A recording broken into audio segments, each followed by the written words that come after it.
কথা দি কথা ৰাখিলে মুখ্যমন্ত্ৰীয়ে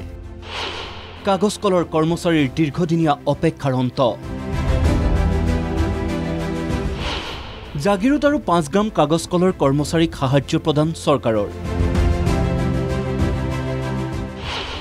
2715 জন কৰ্মচাৰীক 810 কোটি টকা প্ৰদান চৰকাৰৰ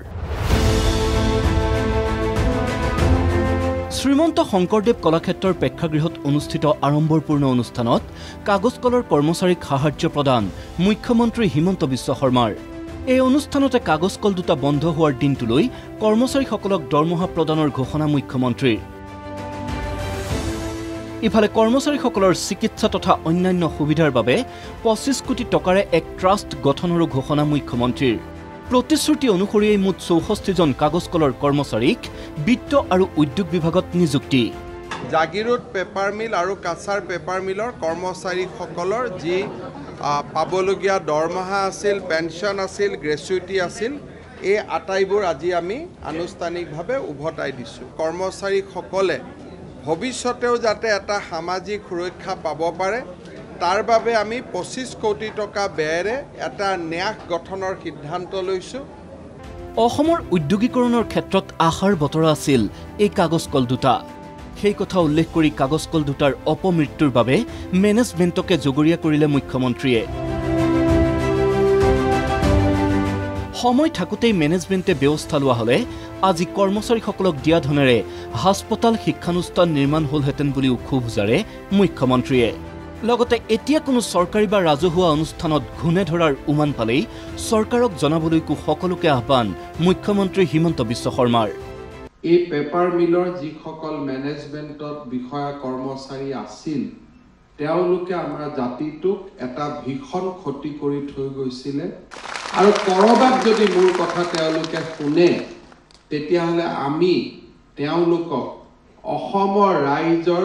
প্ৰচণ্ড ঘৃণাৰে তেওঁলোকক মই উপচাই দিব খুজিছোঁ গতিকে আজিও মই ভাবোঁ যে আমাৰ PSU হওক ডিপাৰ্টমেণ্ট হওক যেতিয়াই ঘূনে খোৱা আৰম্ভ কৰে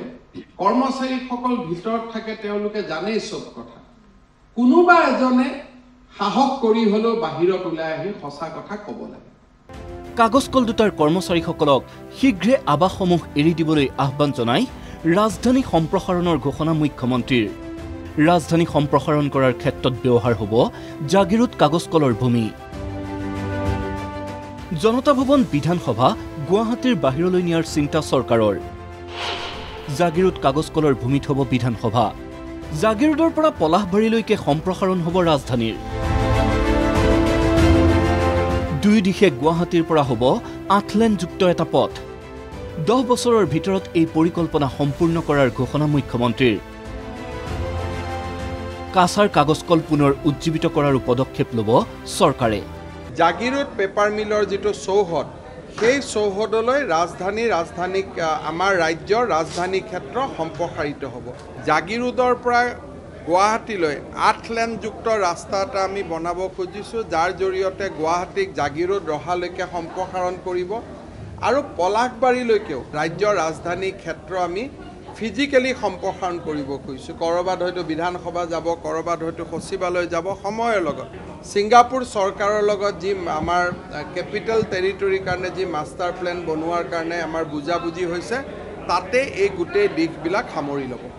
ইফালে দীৰ্ঘদিনীয়া অনিশ্চয়তা তথা উদ্বিগ্নতাৰ অন্তত ৰাজ্য চৰকাৰে সাহায্য প্ৰদান কৰাক লৈ সন্তুষ্টি প্ৰকাশ কাগজকলৰ কৰ্মচাৰীসকলৰো এইখিনি পইচা পালে আমি ছোৱালীজনীৰ বিয়া চিয়া দিয়া